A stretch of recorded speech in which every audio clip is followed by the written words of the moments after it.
Υπάρχουν ιστορίες που ξεπερνούν τα όρια της λογικής. Ιστορίες που δεν εξηγούνται εύκολα, μόνο τις νιώθεις. Σήμερα ακούμε μια τέτοια μαρτυρία. Μια απλή γυναίκα, η Δήμητρα, άνοιξε την καρδιά της και μας εμπιστεύτηκε κάτι βαθιά προσωπικό. Ένα μικρό θαύμα που άλλαξε τη ζωή της.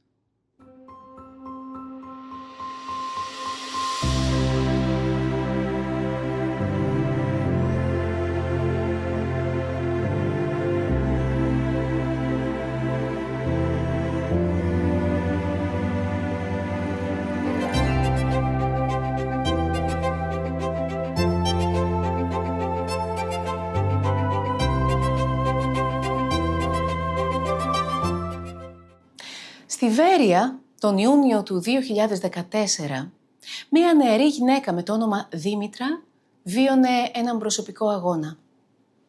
Παρότι οι γιατροί διαβεβαίωναν πως ήταν απολύτως υγιής, η επιθυμία της να γίνει μητέρα παρέμενε ανεκπλήρωτη. Οι μήνες περνούσαν γεμάτοι αγωνία και αδιέξοδο, ενώ η ιδέα της εξωσωματικής γονιμοποίησης άρχισε να διαφαίνεται στον ορίζοντα. Εκείνες τις μέρες η Αγία Ζώνη είχε φτάσει στη Μητρόπολη της πόλης. Η Δήμητρα, βαθιά πιστή, πήγε να προσκυνήσει μαζί με την αδελφή της και τον σύζυγό της. Εκεί, ανάμεσα στο πλήθος, στάθηκε μπροστά στον πατέρα Μωυσή, έναν ιερέα που δεν είχε ξαναδεί. Χωρίς να τον ρωτήσει τίποτα, εκείνος την κοιτά και τη ρωτά «Παιδάκια έχετε?»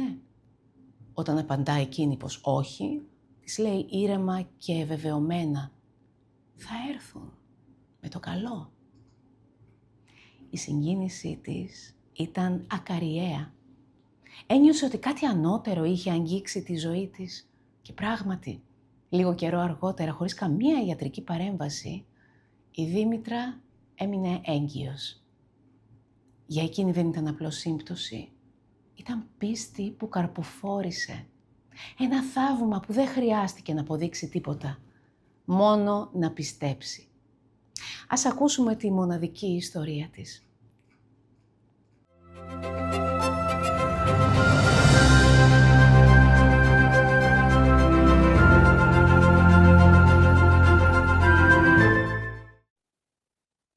Γεια σας κυρία Δήμητρα. Θέλω να σας ευχαριστήσω πάρα πολύ που δεχτήκατε να συμμετέχετε σε αυτή την προσπάθεια. Θα ήθελα να μου πείτε το ιστορικό του θαύματος που συνέβη σε εσάς, δηλαδή ποιο ήταν το πρόβλημα, τι προσπάθειες κάνατε ώστε να βρεθεί μια λύση. Ναι. Λοιπόν, το πρόβλημα ήταν ότι για ένα διάστημα δεν μπορούσα να τεκνοποιήσω. Μη είχα μιλήσει με την γυναικολόγο μου, ήμουνα σε ηλικία 24-25 χρονών εκεί περίπου. Μου διαβεβαίωνε ότι δεν υπάρχει κάποιο πρόβλημα. Εκείνο το διάστημα δούλευα πολλές μέρες, δούλευα σχεδόν 7 μέρες την εβδομάδα, μόνο 2 ρεπό είχα το μήνα. Υπήρχε μεγάλο το άγχος. Λόγω των νεαρών της ηλικίας δεν είχαμε μπει στη διαδικασία για κάποια εξωσωματική, μέχρι στιγμής δηλαδή που έγινε το γεγονός, για το λόγο ότι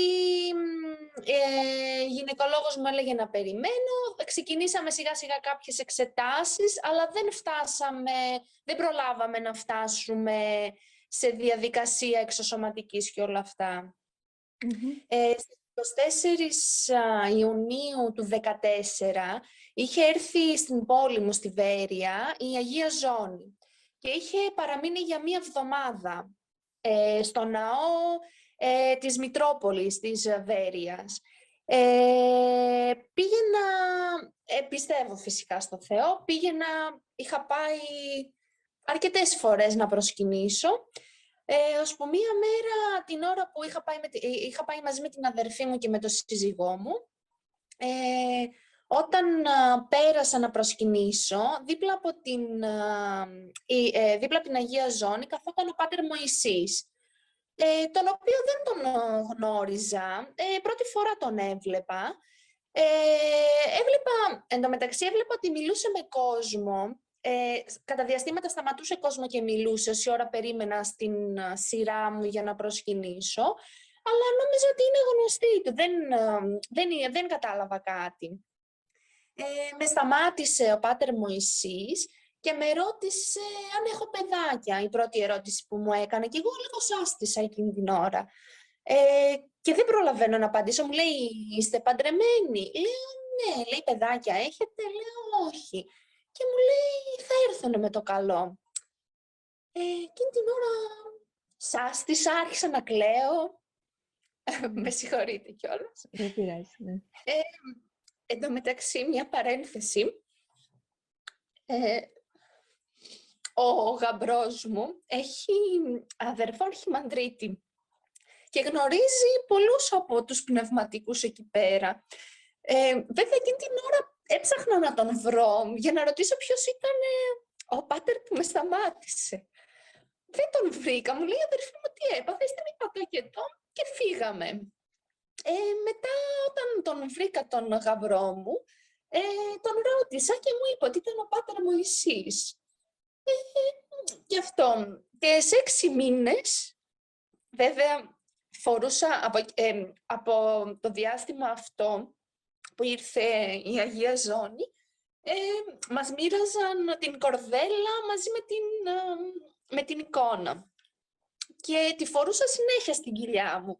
Και σε 6 μήνες έμεινα έγκυος, χωρίς καμία προσπάθεια, κάτι, ούτε καν έψαξα με εξωσωματικές και όλα αυτά. Και είχα πει στον σύζυγό μου, όταν με το καλό γεννηθεί, αφού γεννήθηκε το πρώτο μας παιδάκι, είναι κορίτσι, την λένε Μαριανέτα, να πάει να βρει τον πάτερ και να του πει τι έγινε. Η αλήθεια είναι ότι μπαίνει στο Άγιο Όρος, αλλά λόγω δουλειάς άργησε να μπει. Έκανε σχεδόν 2 χρόνια να μπει στο Άγιο Όρος. 2, μπορεί και παραπάνω. Παρ' όλα αυτά κατάφερε, βρήκε τον πάτερ και είπε να επικοινωνήσω με mail, να στείλω το συμβάν και όλα αυτά. Και θα ήθελε κάποια στιγμή να δει και τη Μαριανέτα φυσικά. Βέβαια δεν τα καταφέραμε, είχαμε μια επικοινωνία, αλλά τελικά μάλλον του έτυχε κάτι και δεν μπορέσαμε να βρεθούμε στη Θεσσαλονίκη κάπου. Αυτό. Μετά έκανα ακόμη ένα παιδάκι, αγοράκι, στα 2 χρόνια ακριβώς τον Πέτρο. Αυτό δεν... Αυτό ήτανε. Ναι, συγκινητικό και δεν το γνωρίζατε το πάτερ Μωυσή καθόλου. Όχι, δεν τον γνώριζα. Ναι. Μετά έψαξα, επειδή είχαν τραβήξει φωτογραφίες, είχε γίνει... Δεν είναι... Είναι κάτι μεγάλο το να έρθει η Αγία Ζώνη στην πόλη και είχαν τραβήξει φωτογραφίες. Και έψαξα στο Google και βρήκα και έδειξα ποιος ήταν ο πάτερ που με σταμάτησε και όλα αυτά. Για να μπορέσω να τον βρω, να πάει να τον βρει και ο σύζυγος και όλα αυτά. Πριν το περιστατικό αυτό, πριν έρθει η Αγία Ζώνη στην πόλη σας, γνωρίζατε για την Αγία Ζώνη, είχατε ακουστά, ήταν η πρώτη φορά που ακούσατε? Είχα ακούσει ότι είναι θαυματουργή πολύ και ότι έχει βοηθήσει πολύ κόσμο. Και μου δόθηκε η ευκαιρία όταν ήρθε να πάω να την προσκυνήσω. Δεν υπήρχε άλλος τρόπος για να την βρω κάπου, λόγω του ότι μονίμως είναι στο Άγιο Όρος και όταν την βγάζουν κάπου, καταλαβαίνετε πόσο δύσκολο είναι, ειδικά όταν είναι σε κάποια άλλη πόλη. Ναι. Εκτός της Αγίας Ζώνης τώρα, εσείς ή κάποιος δικός σας άνθρωπος έχει βιώσει κάποιο θαύμα από το Θεό? Ναι, πριν χρόνια, ο παππούς μου, ο πατέρας της μαμάς μου, είχε πάθει εγκεφαλικό και είχε παραλύσει η δεξιά του μεριά, δεξί χέρι, δεξί πόδι και η ομιλία του. Και την ημέρα της Αγίας Κυριακής μίλησε. Του είχε κοπεί η ομιλία και μίλησε εκείνη την ημέρα. Άρχισε δηλαδή σιγά σιγά να επικοινωνεί κανονικά. Ένα είναι αυτό. Μετά ο πατέρας μου Τώρα, ίσως να την έχει προστάτηδα την Παναγία δεξιά. Την έβλεπε συνέχεια στον ύπνο του την Παναγία δεξιά. Και είχε ένα παλιό αγροτικό, το οποίο, ενώ το είχε πολλά χρόνια, υπήρχε ένα σημείο στο αυτοκίνητο, το οποίο, ένα ντουλαπάκι ας πούμε, το οποίο δεν το είχε ανοίξει ποτέ. Και κάποια στιγμή, δεν ξέρω, έψαχνε κάτι και το άνοιξε τυχαία και βρήκε την εικόνα της Παναγίας δεξιάς εκεί μέσα. Τώρα προφανώς τον προστατεύει, αλλά την έβλεπε συνέχεια στον ύπνο του. Είχε βέβαια και κάποια θέματα με την υγεία του. Δεν θυμάμαι ποια γιορτή ξημέρωνε. Είχε εδώ πέρα στους λεμφαδένες, ο οργανισμός του παράγει κάποιες κίστες. Και εδώ πέρα στους λεμφαδένες είχε κάνει ένα μεγάλο χειρουργείο πριν χρόνια και έχει μια μεγάλη τομή. Παρ' όλα αυτά, επειδή όπως σας είπα τα παράγει ο οργανισμός του, μετά από κάποια χρόνια όταν στρεσάρεται, άρχισε πάλι να δημιουργείται, να μαζεύει πίον, να σας δώσω να καταλάβετε. Αλλά δεν θυμάμαι παραμονή ποιας γιορτής ήτανε. Ήτανε να μπει ξανά για χειρουργείο, το οποίο χειρουργείο αυτή τη φορά θα ήταν πάρα πολύ δύσκολο, ενδεχομένως να μην είχαμε και καλά αποτελέσματα στο σημείο που βρισκότανε. Παρ' όλα αυτά, για καλή του τύχη έσκασε από μόνο του. Έτρεξε τοπία, με αποτέλεσμα να μην χρειαστεί χειρουργείο. Ο τωρινολαριγκολόγος απλά τον καθάρισε ζωντανά και δεν χρειάστηκε να μπει χειρουργείο, γιατί δεν ξέραμε τι κατάληξη θα είχε, γιατί ήταν πολύ κοντά σε ευαίσθητα νεύρα. Ενδεχομένως να μην είχαμε καλή κατάληξη. Και ένα άλλο συμβάν που έγινε τώρα πρόσφατα, το προηγούμενο Πάσχα,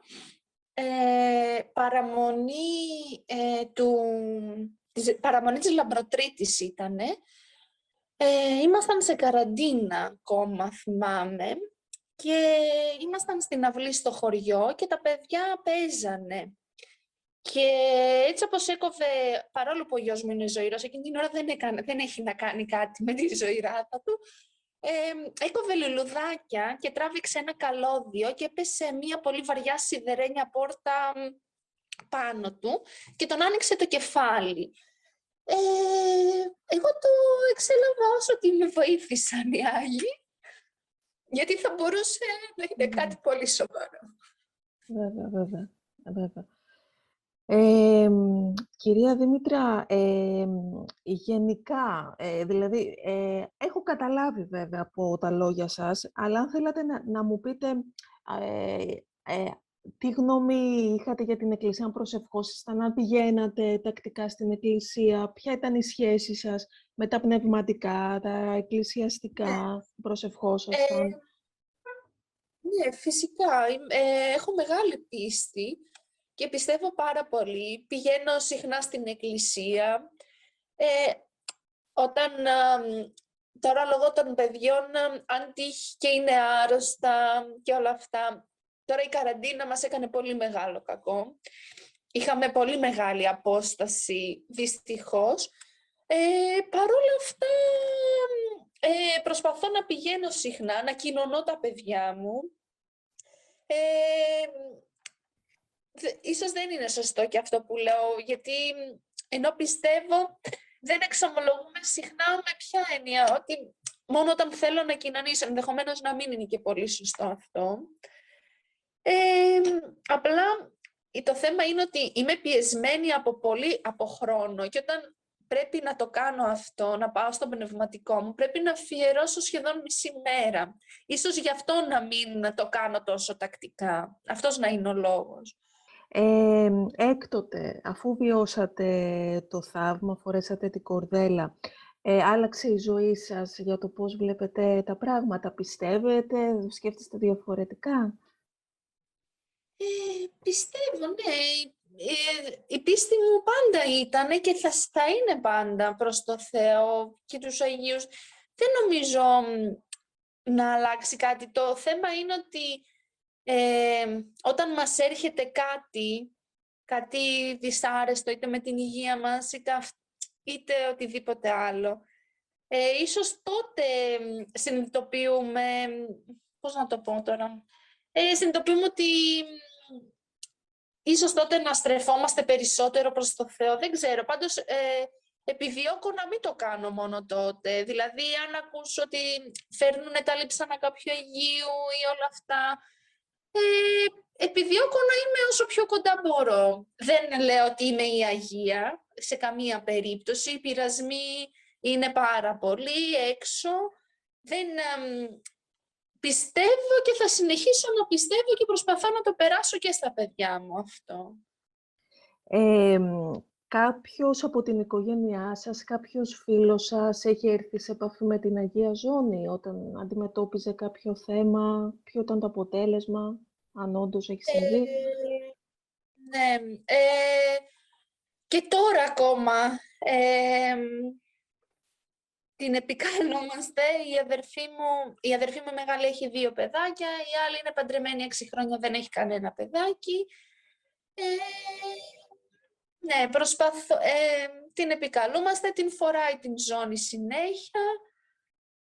Ακόμα είναι σε μια προσπάθεια την οποία δεν έχει κάποιο αποτέλεσμα. Πιστεύω όμως ότι δεν θα την αφήσει ο Θεός και θα βάλει το χέρι του. Τώρα βλέπετε τον Θεό να σας βοηθάει σε όλη τη διάρκεια της ζωής σας? Σε σοβαρά πράγματα πιστεύω ότι με βοηθάει, είναι δίπλα μου. Η πίστη μου νομίζω ότι ναι, είναι αυτό, είμαι κοντά, προσπαθώ. Από αυτό το γεγονός που σας συνέβη, ποια θα λέγατε ότι είναι τα βασικά μαθήματα που πήρατε? Τα βασικά μαθήματα το ότι αν έχεις πίστη, αργά ή γρήγορα, θα υπάρχει κάποιο καλό αποτέλεσμα. Ο Θεός είναι δίπλα μας και ξέρει καλύτερα από όλους για το τι πρέπει να γίνει. Ακόμη και όταν συμβαίνει κάτι κακό, για κάποιο λόγο το στέλνει, γιατί κάτι θέλει να μας δείξει. Αλλά εντάξει, όταν συμβαίνει, δεν το καταλαβαίνεις, ίσως αργότερα. Και για να κλείσουμε τη συνέντευξή μας, θα ήθελα να μου πείτε με μία φράση πώς σας βοήθησε η Παναγία? Με αγάπη μου έδωσε, δηλαδή πιστεύω ότι μας αγαπάει, όλο τον κόσμο αγαπάει, μας θεωρεί παιδιά της και πιστεύω ότι βοηθάει η Παναγία βασικά πιστεύω ότι δεν χρειάζεται μόνο όταν έχουμε την ανάγκη να την επικαλούμαστε και στην καθημερινότητά μας αν την επικαλούμαστε πάλι μας βοηθάει. Αυτό. Ωραία. Θέλω να σας ευχαριστήσω πολύ για τη συνέντευξη. Εύχομαι να είστε καλά η οικογένειά σας και ό,τι επιθυμείτε. Μακάρι να βοήθησα όσο μπορούσα. Βοηθήσατε πάρα πολύ. Πάρα πολύ. Σας ευχαριστώ και πάλι.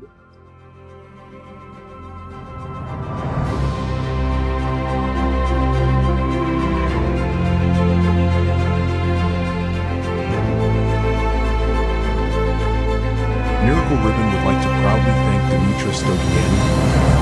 Miracle Ribbon would like to proudly thank Dimitra Stogiani of Vadapeti Ancient Eagle Films, the Holy Great Monastery of Vadapeti, Wyndham Grant, and Social Productions.